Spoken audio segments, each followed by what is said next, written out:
Arizona's immigration law is sparking controversy among lawmakers and citizens alike. According to USA Today, a handful of organizations are calling for businesses to boycott the state, which has hotel operators and other executives worried about the economic losses they may suffer. Now, meanwhile, the mayhem caused by the law continues. Now, you can see in this picture that protesters are comparing it to the measures imposed by Nazi Germany, and others are going even further, and that is calling on citizens to burn the city of Phoenix. Joining me now is somebody who has a close connection to the state of Arizona, Senator John McCain.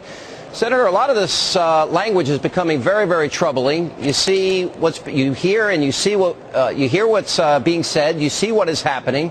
What is your reaction? Well, I regret it.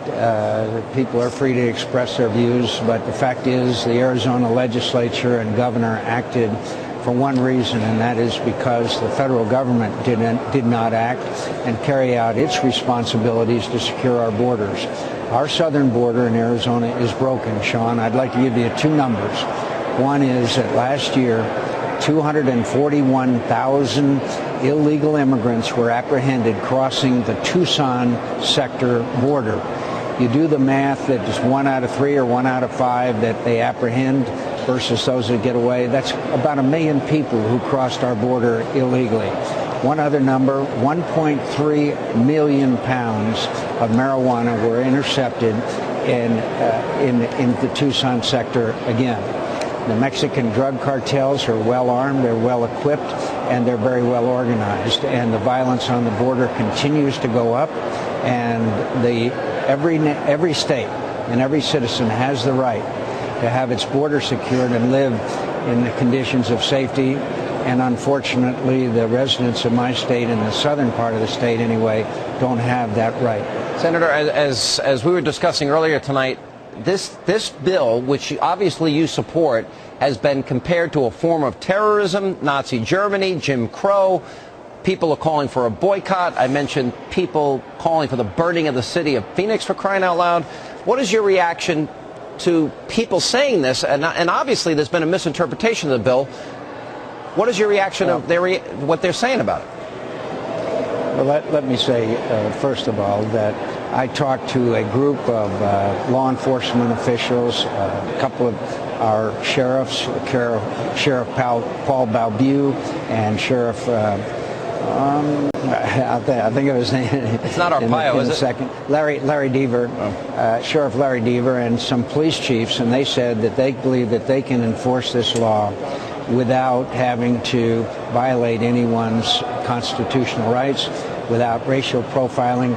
They believe that they can carry out that responsibility. The governor has also ordered that extra training be given to our police. Look, this is not a perfect solution. Yeah, if I'd have written the bill, obviously it might have been somewhat different. But the frustration of failure of the President of the United States to act, then Governor Napolitano in 2006 asked for the National Guard to be sent to the border.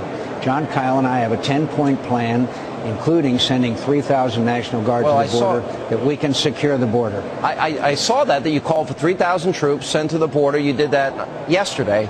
Where would be some of the areas that you might disagree if you were writing this bill? You said you might have. Do you have disagreement with this particular bill? Oh, I think I would be more careful in its language in some respects to make sure that it's not misinterpreted in any way. It might have been more specific. But look, it's a reaction of the frustration that citizens feel. By the way, my understanding is that 70% of the citizens of Arizona support this because they're frustrated because their borders are broken. Sean, you don't want to have citizens live where their property is violated, their homes are broken into, and our wildlife refuges have been trashed. Let me ask you this, because only because for the benefit of time, the specifics in this bill is the police cannot check status unless the person has been stopped for some other legal reason. The idea that this could be about racial profiling is specifically addressed. Do you agree with the premise that if somebody is pulled over for speeding or some other crime, that the police then have the right, if they have suspicion, to look into one's immigration status? In principle, do you agree with that part of it? Absolutely. Absolutely. Look, I support the bill. I would have made it perhaps more definitive in certain respects. But to have our state flooded not only with illegal immigrants, but with the drug cartels. Look, they just busted a drug cartel today that was bringing 40,000 pounds of marijuana into the United States of America. Guess where? Through where? Arizona. They busted a international human smuggling ring that was bringing people from as far away as China. Senator, let me ask you one last question. The issue Sure. of comprehensive immigration reform put you at odds with many conservatives, in this particular case with me as well. I disagreed with you when we were debating that during the Bush administration.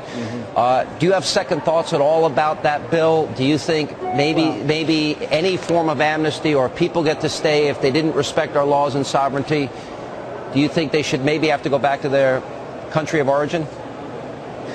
Well, look, the violence on the border has escalated to the point where if we passed any kind of bill, it would not have effect when illegal immigrants and drugs are flooding into our state. So a year ago, I said we have to secure the borders first before we do anything else, and I still believe that, and we must secure the borders first. Then we have to address the other issues, including temporary legal worker program, including the people who are here illegally, but certainly no amnesty. All right. Thank you, Senator. Appreciate you being with us. Thank you. Thank you for having me on. And coming up, Dana Perino.